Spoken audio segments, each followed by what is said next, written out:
सभे मगहिया भाई बहन के भुलेटन काका के राम राम आथिन मगहिया खबर में सुनते देश दुनिया के खबर। नवरात्रा के आज दूसरा दिन है। भक्त सभे कर्तन ब्रह्मचारिणी के उपासना।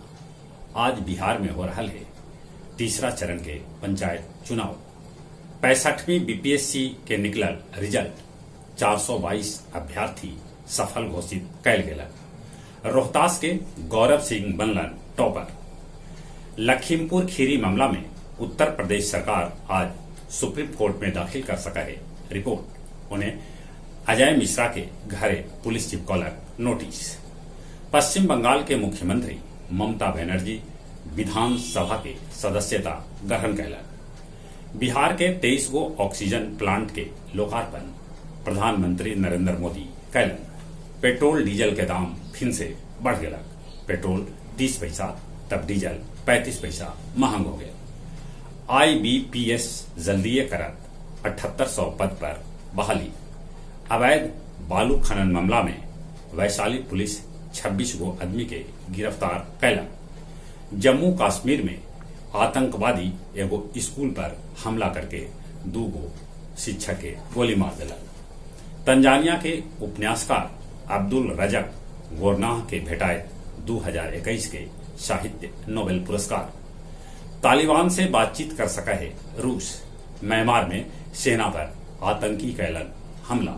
40 गो सैनिक के मारे जाए के है खबर। बलूचिस्तान में 5.9 तीव्रता के भूकंप आयल, जरा में 22 आदमी के मौत हो गए तब 300 आदमी घायल हो गए।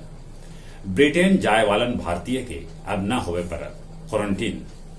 पंचायत चुनाव के तीसरा चरण में गया जिला के अतरी, मोहड़ा और निमचक बथानी में आज हो रहा है मतदान।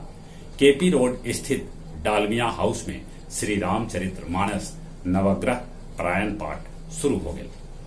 निलंबित डीएसपी कमला कांत के हाई कोर्ट से राहत न भेटाए, उनका कभियो हो सका है गिरफ्तारी। एनएच पर लूट करे वाला 9 गो अपराधी के पुलिस कैलक गिरफ्तार।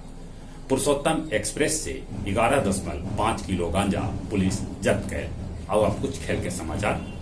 T20 विश्व कप में बैट्समैन के अब बैट्समैन न कह के बैटर कहल जाए। पंजाब किंग्स के केएल राहुल के तूफान में उड़ गया। चेन्नई सुपर किंग्स 6 विकेट से हार गया। राजस्थान रॉयल्स के KKR हरा के प्ले ऑफ में अपन दावा मजबूत कर लेलक। महिला कुश्ती में अंशु मलिक जीतलन रजत पदक। भारतीय महिला निशानेबाज 25 मीटर स्पर्धा में लवलन सोना पर निशाना। जहां तक मौसम के सवाल है, मौसम करवटिया ले रहा है। कभी आसमान में बदरी भी थे, कभी सूरज में गर्मी, कहूं कहूं पानी भी बरसी थे। कोरोना से बचे लेल मुंह होना पर मास्क लगाते, सोशल डिस्टेंसिंग के पालन करते। जो उम्र 18 बच्चा है तब कोरोना के वैक्सीन जरूर लेते। चले अपने सभी के एक बार फिर से बुलेटिन काका के राम राम।